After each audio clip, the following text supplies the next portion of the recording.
sebagian teman kita, mungkin sebagian keluarga kita, sebagian masyarakat kita adalah waktu. Maka mungkin bagi kita bisa membantu saudara kita, keluarga kita dengan meluangkan waktu yang ada untuk bantuan tersebut. Bisa. Mungkin yang dibutuhkan tetangga kita itu adalah pikiran, arahan-arahan, bimbingan-bimbingan, pendapat dan sebagainya. Karena kita mempunyai background pendidikan yang mampu untuk menganalisa, membeberkan masalah-masalah yang ada, sehingga ketika kita dimintai pendapatnya mungkin bisa mengarahkannya. Mungkin yang diminta itu sebagian finansial, namanya meminta, atau mungkin meminjam. Karena mungkin yang kita miliki itu hanya itu, maka mungkin kita bisa meminjami atau bisa kita memberi.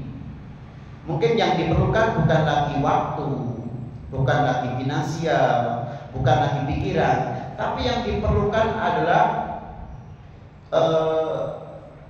perhatian kita.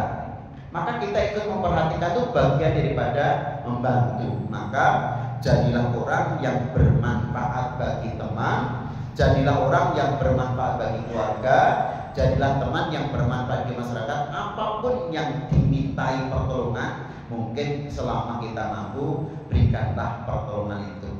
Ini poin pertama, kalau bisa nih bagus banget ini. Ada jenis poin yang kedua.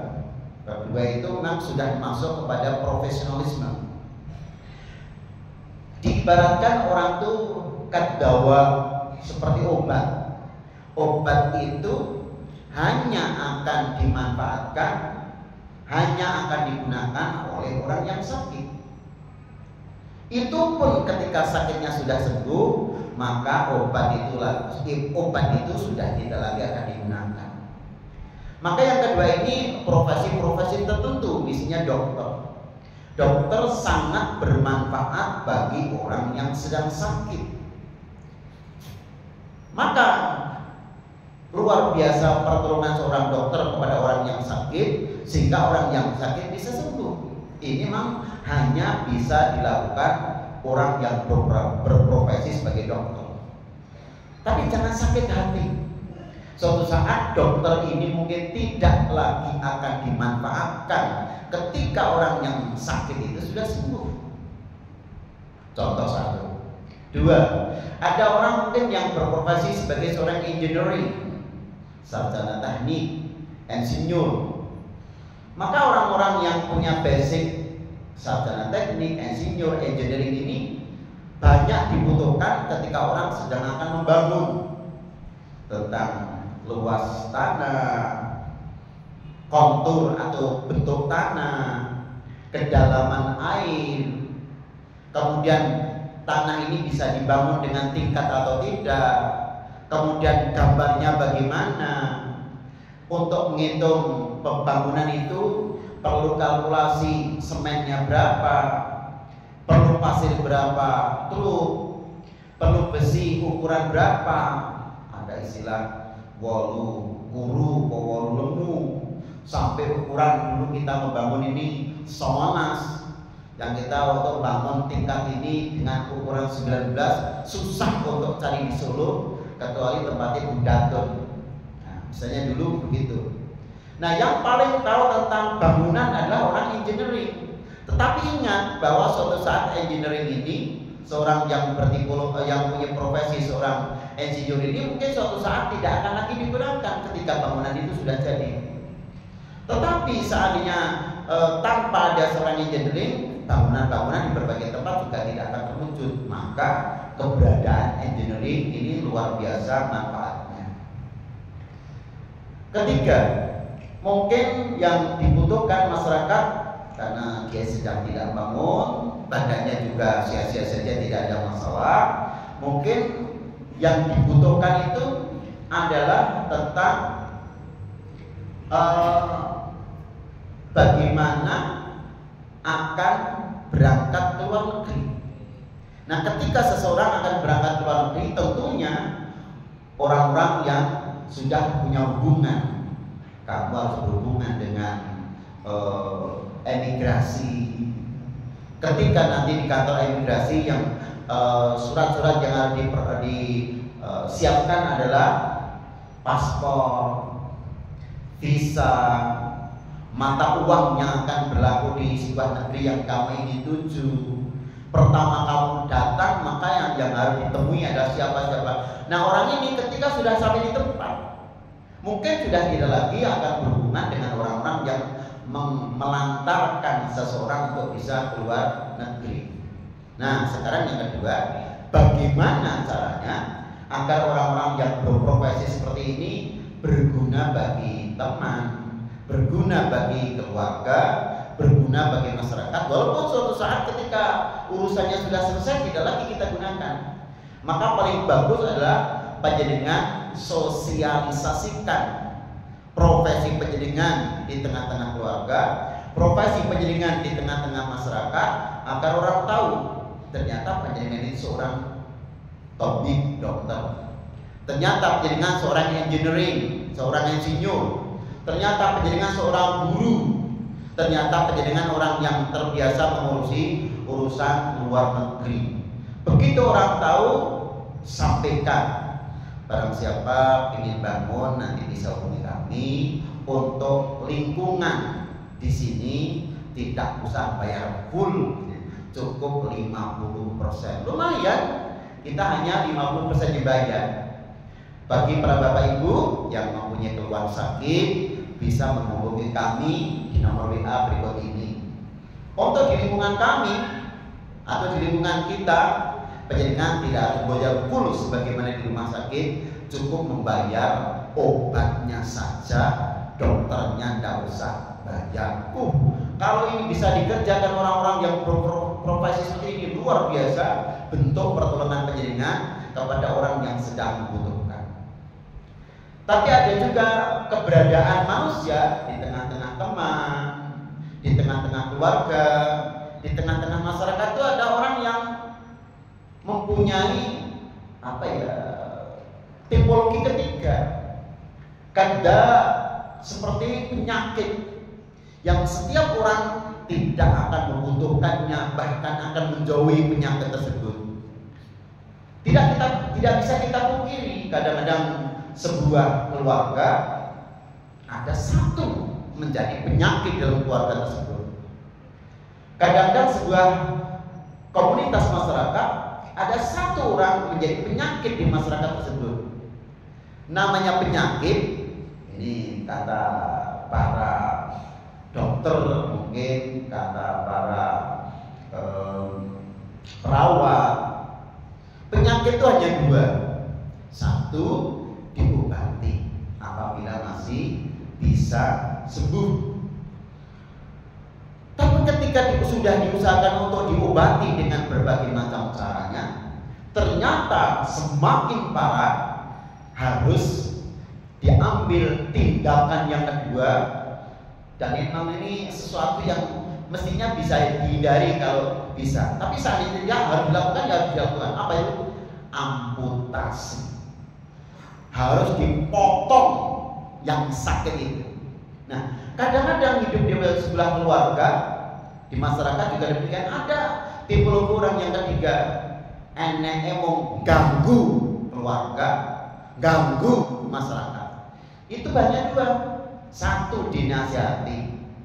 Kalau istilah pemerintah sampai ada SP3K, surat peringatan sampai 3 kali, dipanggil dan dipanggil.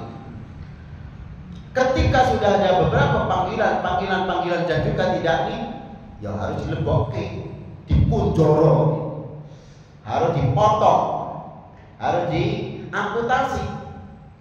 Maka sebuah kasus pernah menimpa seseorang karena sudah menjadi penyakit masyarakat, terpaksa harus diamputasi, harus ditundung dari masyarakatnya untuk pergi di luar. Dan di zaman Rasul pun ada orang-orang yang menjadi penyakit masyarakat ini ditempatkan di sebuah pulau atau daerah sebagai tempat pembuangan orang yang sedang bermasalah. Indonesia pernah ada namanya dulu Pulau Buru.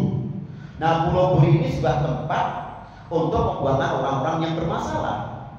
Nah, penyakit ada dua. Nanti tanya Pak Dokter Jafar.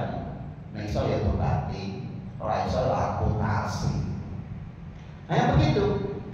Kemarin sore kami tanya seorang advokat, Bapak, umpama ada kasus seseorang menjadi penyakit di tengah masyarakat, kemudian atas kesepakatan warga dengan RT-nya, atas kesepakatan warga dengan Pak RW-nya, atas kesepakatan pemerintah di desa tersebut, bagaimana ketika kita harus hengkangkan dari masyarakat tersebut? Ada delik hukumnya enggak?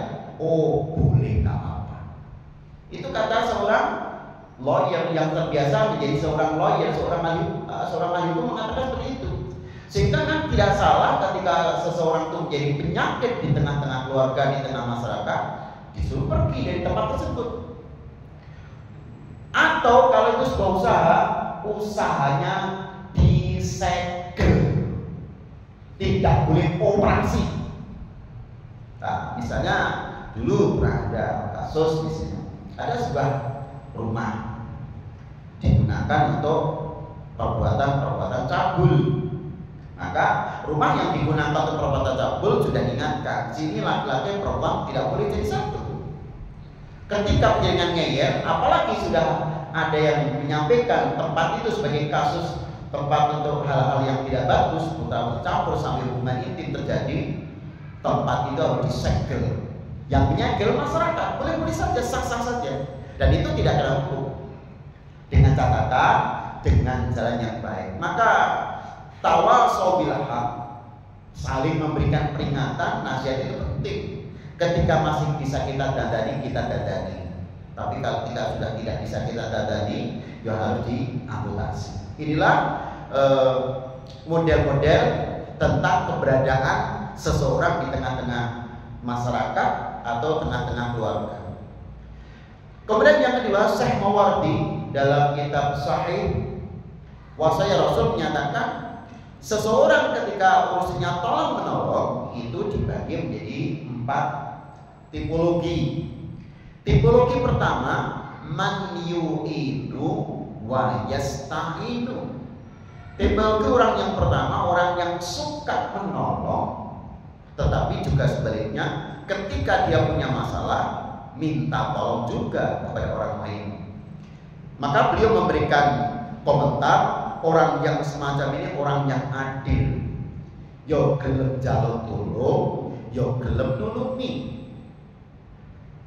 Yo gelem jaluk tulung, yo gelem nulungi, ini luar biasa, ini orang yang paling adil. Tetapi ada juga tipologi orang kedua, man yasta'inu wa la yu'inu. Ada tipologi orang kedua, orang yang sukanya minta pertolongan, minta bantuan, minta diperhatikan, tapi sama sekali tidak pernah memberikan bantuan, tidak pernah memberikan perhatian. Jadi menjadi manusia yang hina, mustadil, hina, karena sebenarnya mau diperhatikan, diberi, kemudian tetapi sama sekali tidak punya care, perasaan untuk membantu, bahkan memperhatikan saja tidak. Maka orang ini dikatakan insanul mustadilun, manusia yang hina. Ada juga tipologi yang berikutnya, yaitu man yu'inu, man la yu'inu wa la yasta'inu. Ada tipologi orang yang berikutnya, orang yang tidak pernah memberikan bantuan, juga tidak pernah minta bantuan. Sekilas orang ini bagus karena hidupnya mandiri. Tapi orang yang sekilas bagus hidupnya mandiri ini rata-rata orang yang punya kekayaan yang cukup. Dia sudah merasa they have the high financial, sudah punya tinggi finansialnya. Dia tidak pernah membantu finansial kehartaan kepada orang lain, tetapi dia juga tidak pernah meminta bantuan. Nah, sekilas orang ini bagus, tapi sebetulnya orang ini punya sifat ego, anania, punya sifat ego. Maka orang yang punya sifat ego sudah sugih, tidak merasa bantuan orang lain dari sisi kekayaan, dia tidak pernah membantu. Toh suatu saat aku tidak akan meminta bantuan, maka siapapun yang minta bantuan kepadaku, aku tidak akan berikannya. Aku orang jalur kok. Mula aku juga tidak memberikan bantuan. Dia tidak ingin menengok orang sakit. Mengapa? Dengan alasan aku nek loro tak sakit tengok, langsung aku nang dokter. Atau dulu kasus-kasus ini muncul karena orang merasa dirinya mandiri, merasa paling sehat, merasa paling sugih, sehingga tidak perlu membutuhkan pertolongan orang lain. Ada sebuah kasus ini muncul. Ini kasus sudah sekitar 10 tahun yang lalu, muncul di Sukoharjo dekat Banmati. Nah, di Sukoharjo dekat Banmati itu ada orang yang kerjanya di Jakarta, selalu Jakarta. Nah, setiap kondur ini masuk tipologi orang yang berikutnya ya. Siap kondur nek bangun omah nikah ke anake. Nek bangun omah nikah ke anake. Sehingga sukanya dibantu tapi tidak pernah membantu. Dari man yasta'inu wa la yu'inu. Dia sukanya minta dibantu dan tidak pernah minta bantuan. Atau dia setidaknya orang yang nomor berikutnya tadi, dia tidak membantu karena merasa tidak perlu bantuan orang lain. Nah, terus diingatkan sama PRT-nya, Bu, panjenengan itu kaya guru Jakarta terus, naik kundur mesti mau nikah ke anaknya. Dan akhirnya tonggo-tonggo disuruh ditulung, kok tadi panitia waktu dengan aku arep nyewa wedding organism. Tuh, akhirnya ketika pas aku kayak kabul, semua panitia itu nyewa. Among tamu nyewa, nompong anda nyewa, Pak Bagiarjo nyewa, semua nyewa. Dan makin toko-toko pikul, yo tahu dangi nek lem ora teko rapopo. Nah, kalimat tahu dangi nek lem ora teko rapopo, betul ora teko rapopo. Kalimat itu disampaikan Pak RT kepada masyarakat, ora teko rapopo, panganan butuh. Ya, karena tidak merasa butuh tetangga, tidak merasa butuh sedulur, tidak merasa butuh teman, akhirnya tak orang apa-apa. Yang pengen itu apa? Ini kasus di Banmati pernah kasus terjadi seperti itu. Sehingga orangnya memang orang ego banget, aku butuh masyarakat, maka aku juga tidak mau membantu masyarakat. Dan akhirnya betul ketika dia punya gawe, gak ada orang yang datang. Ini muncul. Jadi saya ulangi lagi, ada beberapa tipologi orang. Satu, man yu'inu wa yasta'inu, orang yang mau menolong tapi juga suatu saat minta pertolongan, itu bagus karena adil. Yang kedua, man la yu'inu wa la yasta'inu, ada orang yang tidak pernah menolong orang lain tapi juga tidak pernah meminta pertolongan atau minta bantuan, tidak pernah membantu dan juga tidak pernah minta bantuan. Kelihatan bagus, tapi ini orangnya ego. Paling pas orang yang merasa pinter, merasa sugih, tidak perlu bantuan orang lain, paling pas hidupnya di gunung. Ranti tonggo, ranti sedulur. Loro rasa sakit diri, mati ben bersedih. Ya karena merasa mampu semuanya. Ada tipologi orang ketiga, man yasta'inu wa la yu'inu, senengi jaluk tulung, terus jaluk bantuan, tapi tidak pernah membantu orang lain. Yang nomor best of the best, terbaik dari yang baik, itu nomor 4, the last number. Apa itu? Man yu'inu wa la yasta'inu, sukanya menolong tapi tidak pernah meminta pertolongan. Tidak berarti tidak mau meminta pertolongan, tidak berarti tidak mau ditolong. Dia mau ditolong, tapi nek kon jaluk tulung tu isin.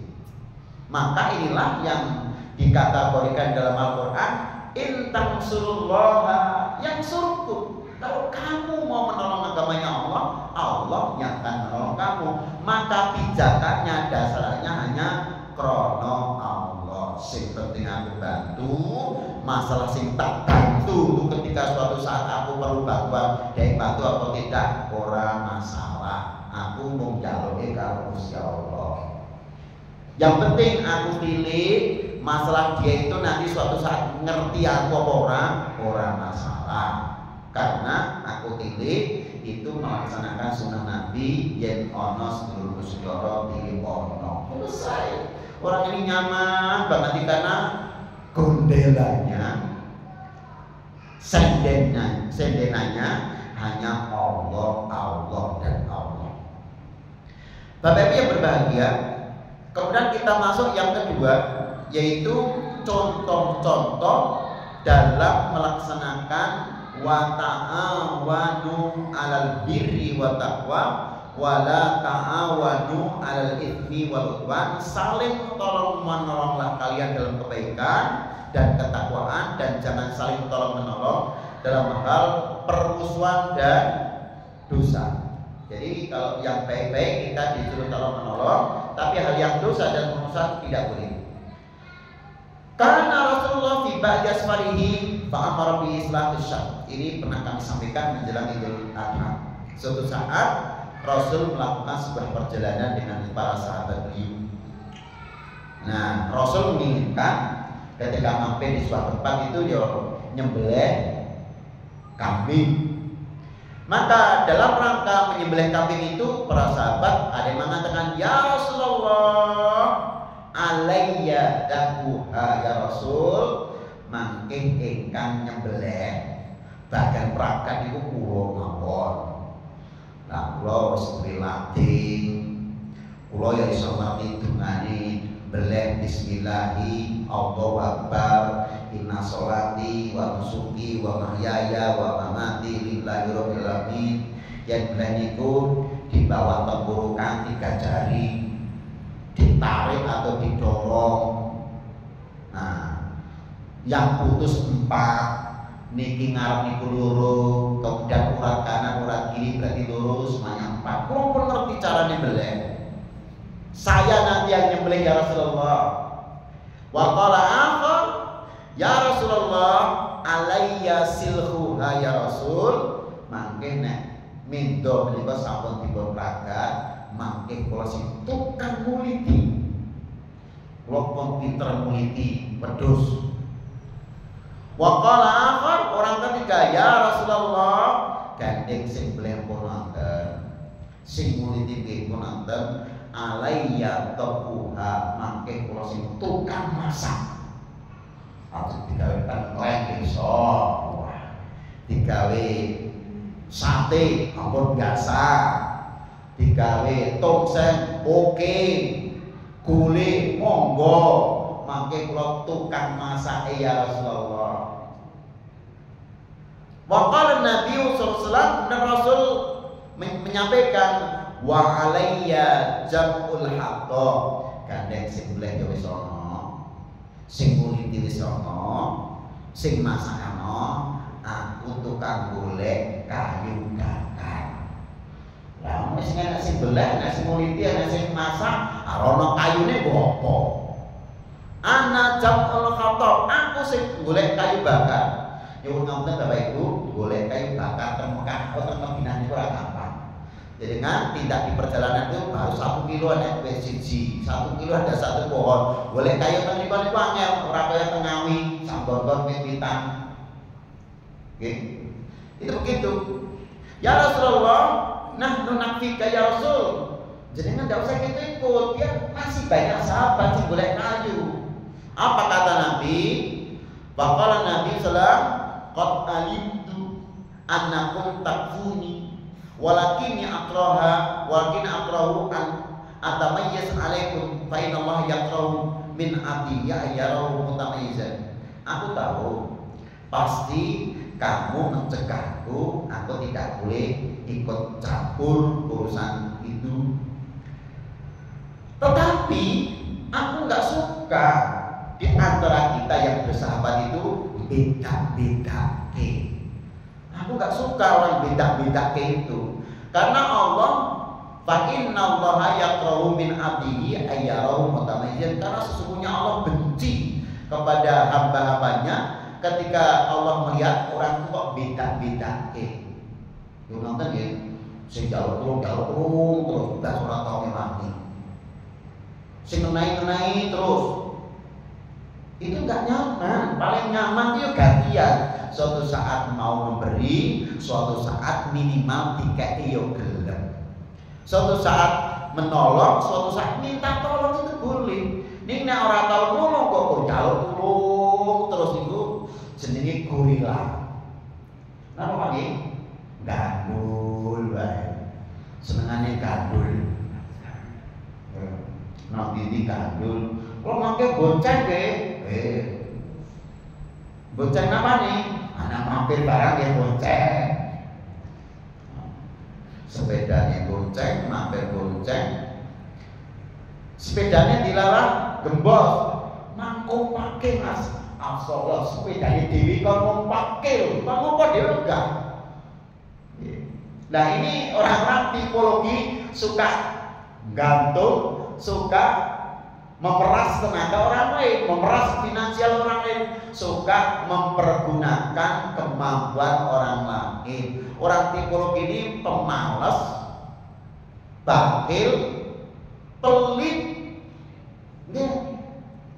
Ini tidak bagus. Maka yang paling bagus yo gelem nulungi, gelem jaluk tulung, atau gelem nulungi tidak pernah minta tulung, tapi kalau ada yang nolong tetap diterima. Ini bagus. Ini contoh pertama, Rasul saja ikut campur dalam penyembelihan. Milo saya ucapkan atas nama takbir nih, ketika penyembelihan kemarin luar biasa. Ono sing tuku sapi, ono sing geret sapi, ono sing terbang sapi, ono sing tukang belek, ibu-ibu tukang masak. Ini kira-kira ono sing gelem mangan tok ning ra gelem liyane ngoten nggih.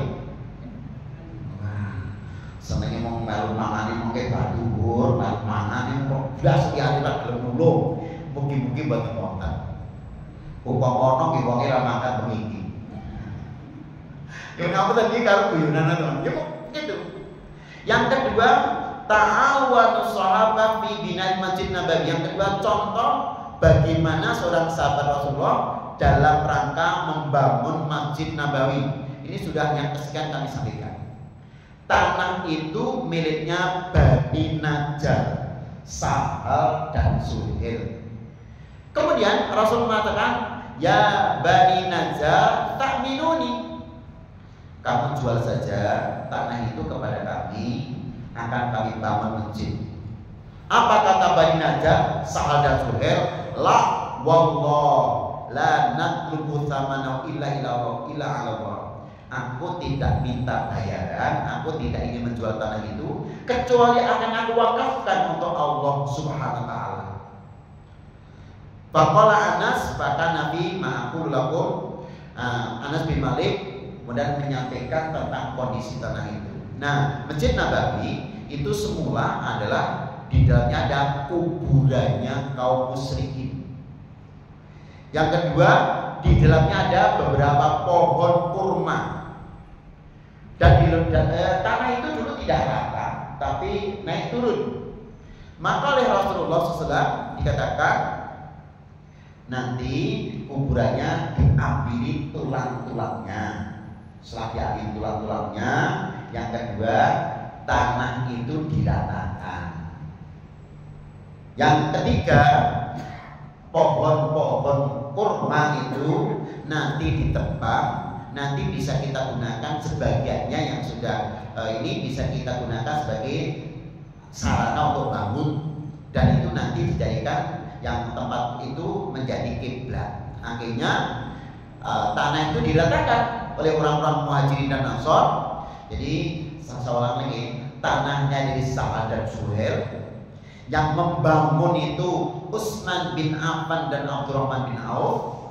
Kemudian untuk memberi makan minum orang yang berada di masjid, yaitu Abu Sufyan, Abu Tolha, air Air yang menyaplai air itu Utsman bin Affan.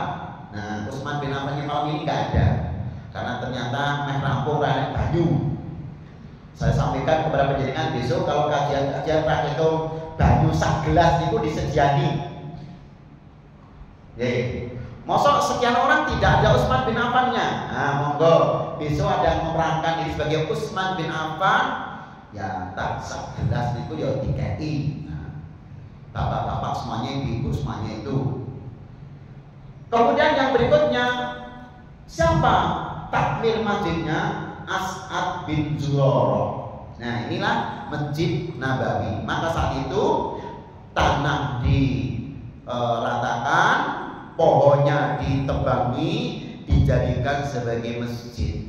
Jadilah Masjid Nabawi yang hari ini dipakai kaum muslimin ketika ziarah ke Madinah Al-Munawwarah. Kemudian di pungkasan Rasul mengatakan, Allahumma la khaira illa khairul akhirah faghfir lil ansar wal muhajirin. Ya Allah, sesungguhnya tidak ada kebaikan kecuali kebaikan di akhir nanti. Jadi kalau panjenengan kula pengen mulya, seneng, bahagia, memang mulya seneng bahagia nang dunya niku angel.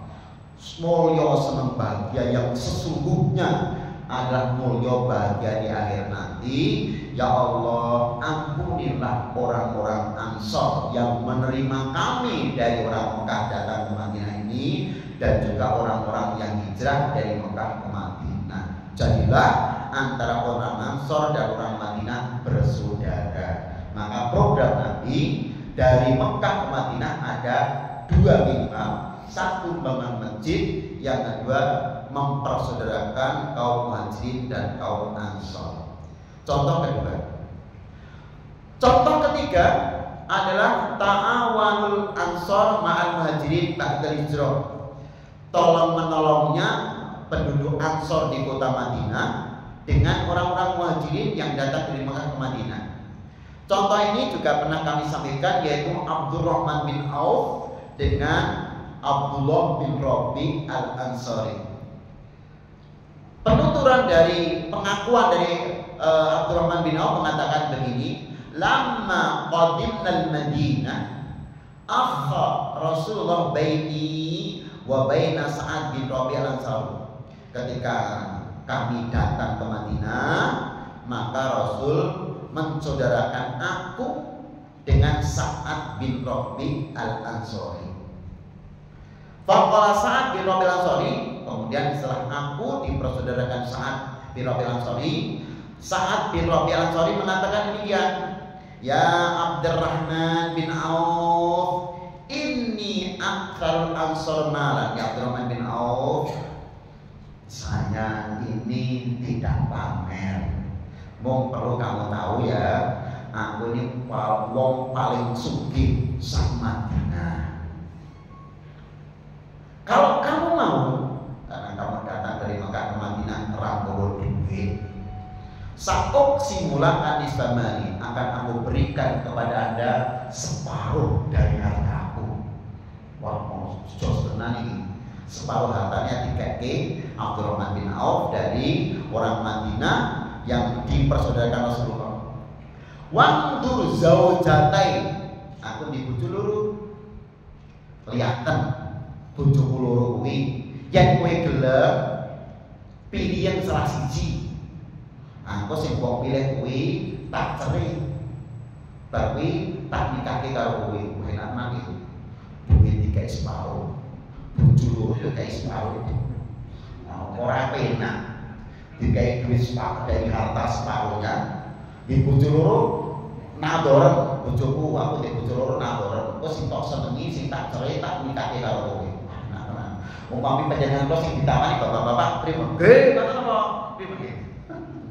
Nah, ini saat itu Abdurrahman bin Auf mengatakan gini, "Saukas simulakan isamari akan aku berikan kepada Anda separuh hartaku. Wangdur zaujatai.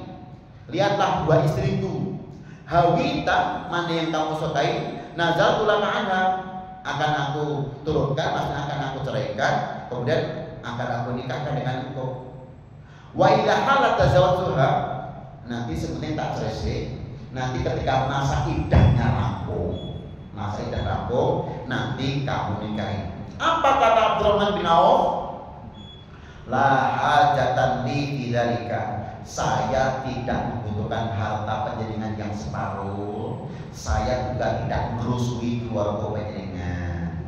Saya hanya ingin tanya saja, hal min suqin fihi tijarah, apakah di kota Madinah ini ada pasar sehingga saya bisa berdagang di pasar tersebut? Saya tidak ingin harta panjenengan. Maka kalimat ini kemudian ditutup oleh Abdurrahman, jazakumullahu khairan katsiran, barakallahu laka fi ahlika wa amalika. Ternyata kalimat jazakumullahu khairan katsiran, barakallahu laka fi ahlika wa amalika ini diucapkan pertama kali oleh Abdurrahman bin Auf kepada Sa'ad bin Rabi' al-Ansari. Akhirnya ditujukan bahwa tidak jauh dari Masjid Nabawi itu nanti ada pasar, dan akhirnya Abdurrahman bin Auf dagang kembali sebagaimana di Mekah. Di Madinah ini dagang, akhirnya Abdurrahman bin Auf kaya kembali sebagaimana ketika beliau masih di Mekah Mukarramah. Jadi Bapak Ibu, ingkang panjenengan badhe pengen Abdurrahman bin Auf mangdagang. Mangdagang yang sudah jadi pegawai negeri, tambahin dagang, baik untuk penghasilan harian atau penghasilan bulanan. Pak Suraji tanggal loro tentu itu harian ya itu, kok per Jumat ya itu, kok per bulan ya itu, 1 tahun itu SHU. Wah, luar biasa nih. Ada kerjaan harian, kerjaan mingguan, kerjaan bulanan, dan SHU tahunan. Wah, monggo. Demikian yang kami sampaikan, semoga Allah berikan kemudahan bagi kita. Monggo saling tolong menolong di antara kita.